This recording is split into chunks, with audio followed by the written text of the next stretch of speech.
का नंबर और बढ़ता हुआ, कांग्रेस का नंबर और बढ़ता हुआ जबरदस्त। कांग्रेस 125 की ओर है, बीजेपी अब 70 से नीचे।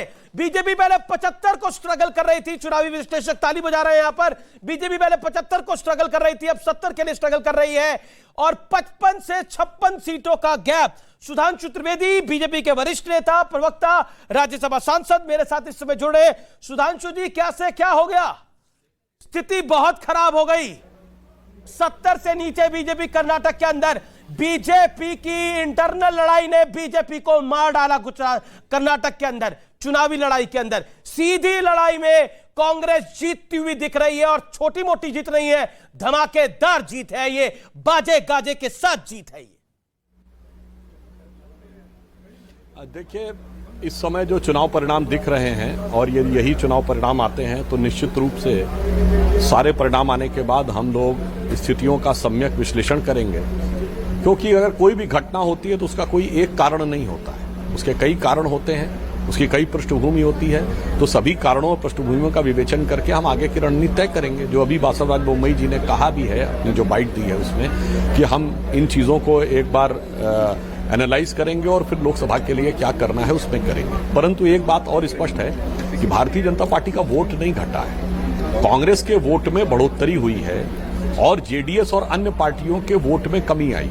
उदाहरण के लिए एक और पक्ष है जिस तरफ लोगों का ध्यान नहीं गया कि जो नई नवेली राष्ट्रीय पार्टी बनी है वो भी तो 200 से अधिक सीटों पर चुनाव लड़ी थी। वो क्या स्थिति रही है? इसका अर्थ ये हुआ कि अब हमें यह रणनीति देखनी होगी कि अपना वोट बढ़ने के साथ साथ बाकी वोट जो कंसोलिडेट हो रहा और वो किसका कंसोलिडेट हुआ, वो सब विषय हम लोग विचार करेंगे, आगे होगा। परंतु इन चुनावों के परिणाम का मैं एक जरूर कहना चाहता हूं, जो आपने इंटरनल लड़ाई की बात की, पर अगर जो समाचार आ रहे हैं कि कांग्रेस इतनी बड़ी दिखती हुई जीत के बाद उनके विधायक रिजॉर्ट में लाकर रखे जा रहे हैं, तो अब ये इंटरनल लड़ाई है या इंटरनल गले मिलाई है? मुझे लगता है कि उनके अंदर जो भय है, जो समस्या है, वो अंदरूनी ज्यादा है। तीसरा पॉइंट मैं कहना चाहूंगा कि कांग्रेस, एक मिनट, एक लाइन और कह दूं, एक